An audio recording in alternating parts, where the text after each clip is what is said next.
Have you ever stopped to think, really considered, what you'd do if your phone suddenly rang? And the caller ID, well, it showed the name of someone you know, someone who passed away months ago.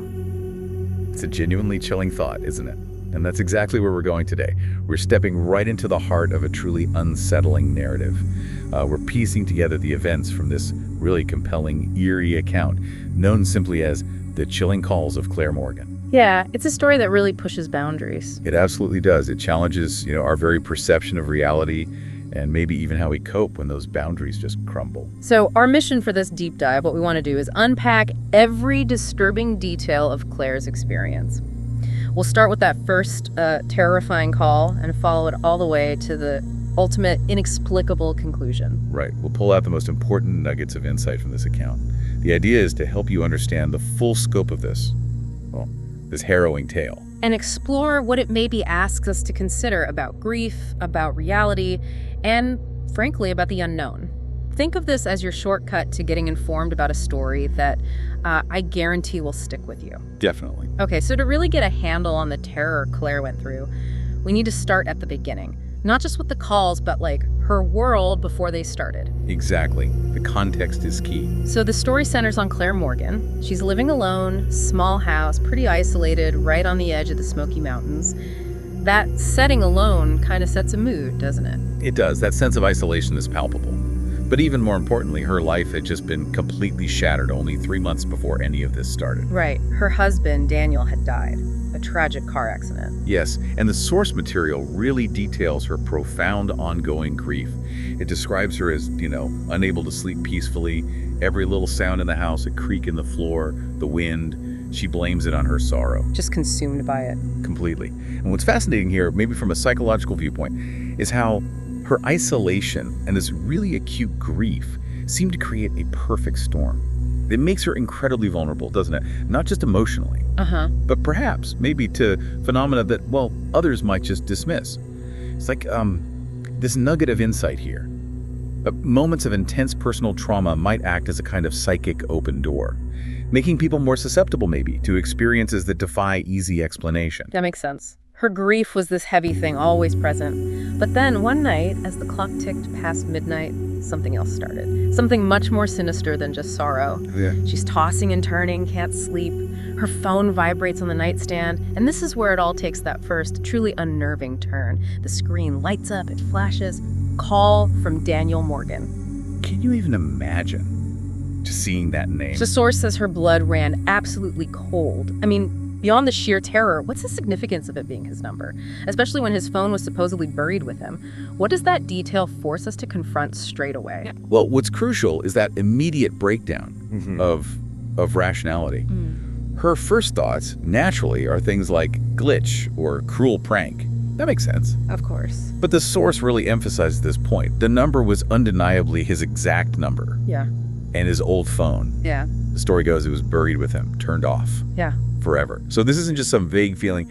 It's a specific concrete detail that makes all the logical explanations just fall apart. Right. And that's another nugget, really. Our minds, they're wired to find patterns, to seek rational explanations.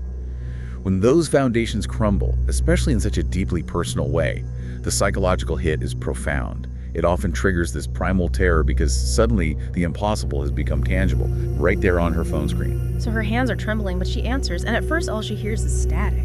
Then breathing, like someone breathing on the other end. Chilling. And then this voice.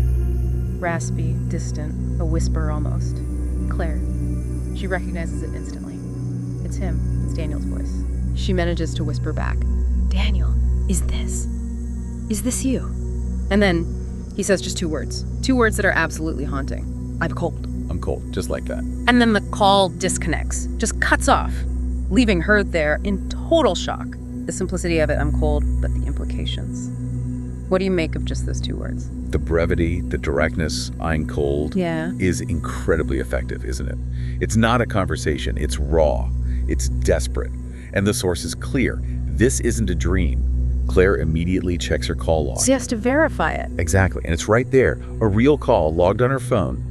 But then, when she tries to call back, Nothing. just that automated message, The number you are trying to reach is no longer in service, which just confirms the impossibility of it all. The evidence is real, undeniable, yet the act itself is impossible. It's the ultimate paradox. So she's grappling with this impossible thing that just happened. She tells her sister, who, reasonably urges her to see a therapist. Which is the natural, rational response, right? Yeah. Our brains try desperately to make sense of something so completely out of bounds. But then, that very night, it happens again. Oh no. Same time, 3:17 a.m. Same number flashing on the screen, same voice. But this time it adds something even more unsettling. What does it say? After the static and the breathing, the whisper comes again. I'm still cold, Claire. And then, Yeah. Why did you leave me there? Oh, that's different. That's much more pointed. Exactly. That first call was deeply unsettling. But the second one, why did you leave me there? That feels like it crosses a line, doesn't it? What does this specific question tell us about how this thing is operating, how it's targeting her vulnerabilities? You're right, it absolutely deepens the horror. Because it's not just some generic hello from the other side. Yeah. It hooks directly into Claire's existing grief. And, crucially, her guilt. The source mentions she wasn't at the crash site when Daniel died. There was a bad snowstorm, she couldn't get there. So she never got to say goodbye. Exactly, she never had that chance. So his question, why did you leave me there? It taps right into her deepest regret. And that's, another insight. Many really effective horror stories exploit these pre-existing psychological weak points. By twisting a supernatural event into something so deeply personal, so tormenting, the calls show how some, external malevolence maybe, Yeah. can amplify a mind's own demons. So it's weaponizing her grief. It's not just a call from the dead. It's like a pinpoint attack on her biggest regret. She's just plagued by this awful question. How? How could he be calling? Is it really his spirit reaching out, needing something? Or is it something else, something darker? That's the terrifying question she's left with. And driven by this desperate need for answers, the very next day, she does something she hadn't done before. She goes to the crash site for the first time. Wow, that must take an incredible courage. Or maybe desperation. Maybe both. The wreckage is gone, of course, but she describes this unnatural chill in the air, and she whispers, I'm sorry, Daniel.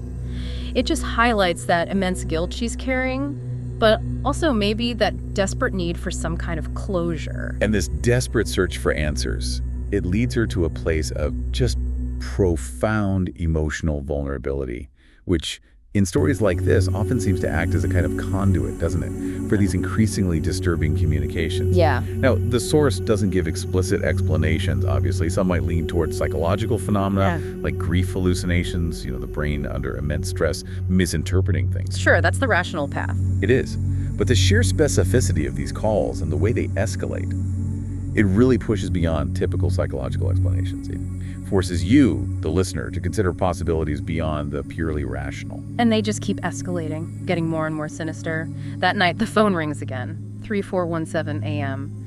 But this time, the voice, it's even more menacing. It hisses, why did you bury me in the dark? It's just deeply unsettling phrasing. It really is. And Claire, in this moment of just pure terror, she actually responds. She whispers, you're not Daniel. She confronts it. She does. And what happens after she says that feels like a massive, terrifying turning point in the whole thing. Absolutely. Because the source says the voice responds to her realization with a deep growl, completely replacing Daniel's voice. No more pretense. None. Yeah. And then there's a scream, not Claire's scream, his scream, before the line goes dead. Right. This just confirms her worst fear, her desperate intuition, whatever is calling her. It isn't Daniel anymore, or maybe it never was. Right. From a sort of folkloric perspective, this shift, from a perhaps mournful ghost to something menacing, something possessing, it's a really common trope. It reflects that deep primal fear that the boundaries we rely on between known and unknown, even between self and other, can be just violently broken, often with malevolent intent. And after that call, her dreams, they're filled with shadows, whispers, and one insistent repeating word, dig. Dig, a command. It marks a clear escalation, doesn't it? From what might have seemed like mournful communication, however warped, to a direct, malevolent instruction. Yeah, dig. It just lodges itself in her mind. A terrifying command she feels she can't ignore. So the next day, unable to shake this awful feeling, Claire goes to the cemetery. Oh, she actually goes. She does, Daniel's grave. Uh-huh. It looks normal at first, but then she sees it. The ground looks disturbed. The source uses the phrase like someone or something had tried to claw their way out. Chilling imagery. And what happens then? Well, this is where you see that classic dynamic in these uncanny stories. The person experiencing it versus the, disbelieving world. She points it out to the caretaker. And let me guess, he dismisses it. Totally. Classic rational dismissal right in the face of something truly inexplicable. He just shrugs it off. Sometimes animals get in, he says. Happens more than you'd think. Wow. Minimizing her terror. Completely. But Claire knows better, right? Her intuition, sharpened by those terrifying calls, tells her this is not animals. And that dismissal, it's another insight, really. It isolates the victim even further. It makes their perceived reality even more terrifying. There's no external validation. It speaks to how uncomfortable we are, maybe as a society, with things that just don't fit neat, logical boxes. Absolutely. That isolation is part of the horror. And then she does something else. She reaches out, presses her hand against the headstone, and the source tells us it was ice cold. That physical detail, Yeah. It just viscerally confirms her fears, doesn't it? It's not just in her head. Exactly.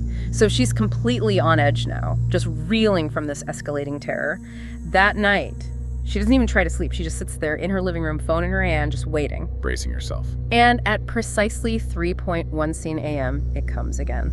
The call, but this time, it's different. It's not Daniel's number. The caller ID just says unknown. That shift.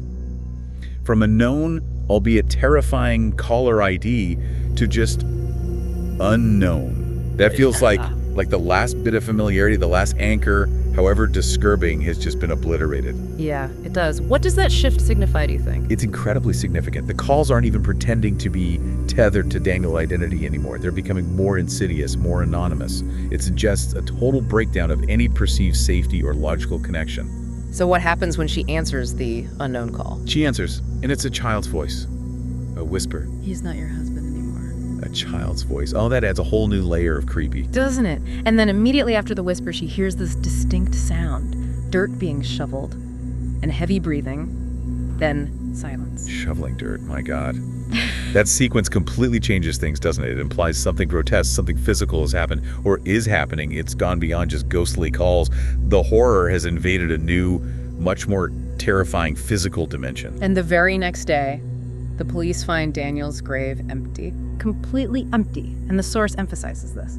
No signs of the coffin. No signs of digging. Just Gone. gone. It's profoundly disturbing. Yeah. No trace, no logical explanation for how a body in a coffin could just vanish like that. It's a complete violation of everything we understand about reality. It's the ultimate horrifying confirmation for Claire, isn't it? That her reality has been completely shattered. She's driven by pure terror now. She immediately moves out of the house, changes her number, tries to escape. And you get the feeling it's not going to be that easy. Not at all. The source says the calls don't stop, even with a new number. And it's not just calls anymore. There are physical manifestations, tapping on her new windows, footsteps outside her door. But no one's ever there. Never anyone visible. And that escalating invasion, right, from sounds to calls to now tangible physical disturbances, it represents that total breakdown of boundaries we talked about. Nugget of insight. The entity, whatever it is, has moved from sort of digital haunting to a full-blown physical pursuit. It completely isolates Claire, stripping her of any sense of safety anywhere. Her life is just reduced to constant fear, constant vigilance, sleeping with the lights on, just waiting, listening. And the horror, it still doesn't end there. 2 weeks later, she gets a voicemail. After all that, Yes. It's just 2 words. I'm home. I'm home. Oh, that's given everything. Hey. That's enough to send shivers down your spine. It's not just a message, it's an announcement, My God. a claim of territory. Exactly. And this chilling message is followed very quickly by Claire's own disappearance. She disappears. Bandages. Neighbors reportedly saw her just before, apparently running outside her new place, terrified to go back in, standing barefoot in the cold, just whispering to someone or something Yeah. that wasn't there. And then she hasn't been seen since. Just gone. It suggests a complete breakdown, doesn't it? Yeah. An eventual vanishing act that leaves us with absolutely no answers about what happened to her. Only this deeply unsettling implication that whatever that force was, it claimed her. But maybe the most chilling detail in this whole account, the thing that really lingers long after you hear it, is this. Late at night, her phone number, Claire's number, still calls other people. No. Yes. At the same time, 3:17 a.m. The same whisper they heard from Daniel initially. I'm cold. So the horror didn't end with Claire. Sure. It's been passed on. like a virus. Exactly. It's terrifying. Her story. It's just this harrowing journey, isn't it? From the very private agony of grief to this public inexplicable terror and finally the complete loss of her reality. And the original source material itself, it ends on this note of profound ambiguity. It basically says, some say grief plays tricks on the mind, others say the dead aren't always ready to rest. Right. And Claire's experience forces us right up against those two possibilities, doesn't it? What does it mean for you, listening now, to lean towards one explanation over the other? Especially when faced with an account like this, where the lines between psychological torment and, well, supernatural manifestation are just so utterly blurred. It's true. This whole deep dive into the chilling calls of Claire Morgan, it leaves us with so many questions, so many unsettling possibilities. And maybe this final thought, what if in those moments of profound loss, we inadvertently open a door to something we just can't possibly comprehend? In the most familiar things. Yeah, like a simple phone call. What if they become the conduits for the truly, deeply unfathomable? We'll leave that thought with you to maybe mull over long after this deep dive is done.